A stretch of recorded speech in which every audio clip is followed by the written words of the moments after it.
फरवरी 2020 एक तारीख भारत कभी भूल नहीं सकता। ये सिर्फ एक दिन नहीं था, ये देश की आत्मा पे किया गया एक वार था। जम्मू कश्मीर जैसे मोहम्मद के आतंकवादियों द्वारा सीआरपीएफ के काफिले पर कायराना हमला किया था, जिसमें 40 वीर जवान शहीद हो गए। आज भी उनके परिवारों का वही दर्द है जो 6 साल पहले था। ये सिर्फ शहीदों की शहादत नहीं था, हमारे देश की आन सम्मान की एक बात थी, जिसको श्रीनगर नेशनल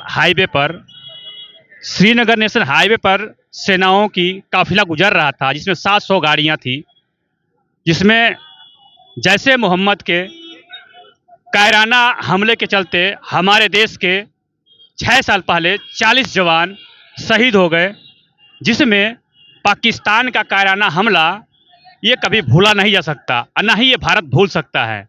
लेकिन एक गाड़ी जो सेना के गाड़ी के साथ जा रही थी, सेना ने उसको रोकने का कहा, लेकिन वो गाड़ी रुकी नहीं और कुछ ही क्षणों में वो ब्लास्ट कर गया और हमारे देश के जो वीर जवान थे 40 जवान शहीद हो जाते हैं। पूरे श्रीनगर में चीख पुकार मच जाती है और ये हमारे देश की एक आन बान शान पर बहुत बड़ा हमला था।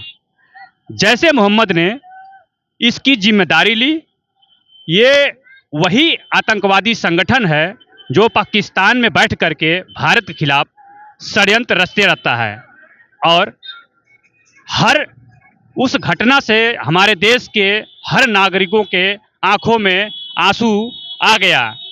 सबके पूरे 140 करोड़ जनसंख्या के आंखों में यही था, इस कायराना हमले का बदला भारत को लेना चाहिए।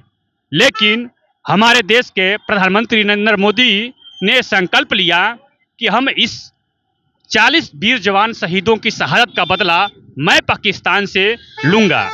और ज़्यादा दिन नहीं, 6 दिन के बाद बालाकोट, पाकिस्तान के बालाकोट में हमारे देश के जवानों ने इन 40 वीर जवान शहीदों के बदला लिया, जिससे उस रात में पाकिस्तान के अंदर हमारे देश के विंग कमांडर ने उसके प्लेन को क्रैश किया, जिससे विंग अभिनंदन कमांडर जो थे भारत के, वो पाकिस्तान के अंदर गिर जाते हैं। लेकिन वहाँ पर पाकिस्तान के अंदर हमारे देश के वीर जवानों ने 1000 करीब में बम गिराए, जिससे वहाँ पाकिस्तान के बहुत से सैनिक मारे गए।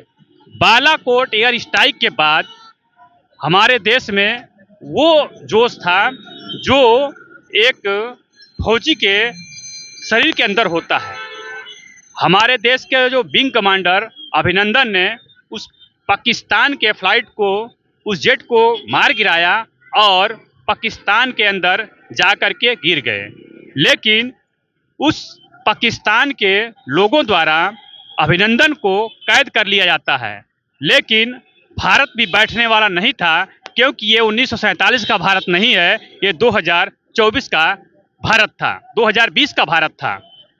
नरेंद्र मोदी जी द्वारा अमेरिका के राष्ट्रपति से कहा जाता है कि हमारे विंग कमांडर को अगर पाकिस्तान 24 घंटे के अंदर नहीं छोड़ता है तो मैं पाकिस्तान को नक्शे से मिटा दूंगा।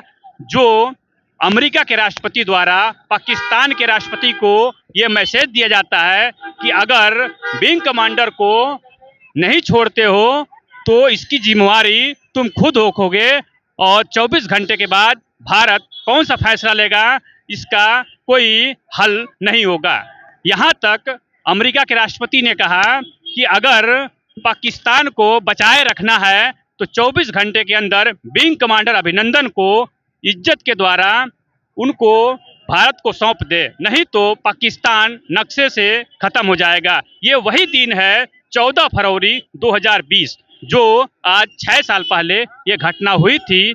लेकिन हमारे देश के प्रधानमंत्री ने बालाकोट एयर स्ट्राइक करके इस कायराना हमले का बदला लिया, जो आज हम पूरे भारत के 140 करोड़ जनसंख्या आज 6 साल बाद भी हम लोग नमन करते हैं उन वीर जवानों को, आंखों में आंसू लेकर के हम नमन करते हैं उनके माता पिता को भी कि ऐसे वीर जवानों को हमारे देश की जरूरत थी। लेकिन एक कायराना हमले से हमारे देश के विंग कमांडर को और हमारे देश के जवानों के साथ जो घटना हुई, ऐसी घटना न हो, क्योंकि इस बात को पाकिस्तान भी जान चुका है कि हम अगर भारत पे ऐसा एयर स्ट्राइक करेंगे या कोई हमला करेंगे तो भारत वो 1947 का भारत नहीं है, ये 2020 का भारत था और ये 2025 चल रहा है। 6 साल पहले एक घटना हुई थी और इस घटना से पाकिस्तान को भी सबक मिल गया कि हम भारत से पंगा नहीं ले सकते, क्योंकि भारत में जो बैठा हुआ शेर है ये घर में घुस करके मारता है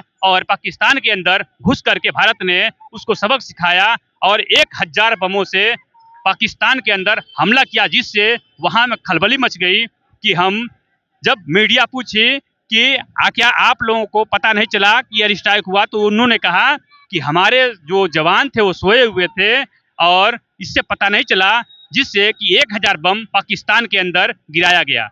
मैं दिलीप कुमार कुशवाहा आप लोगों को बता दूं, आप देख रहे हैं अपना चैनल D3D।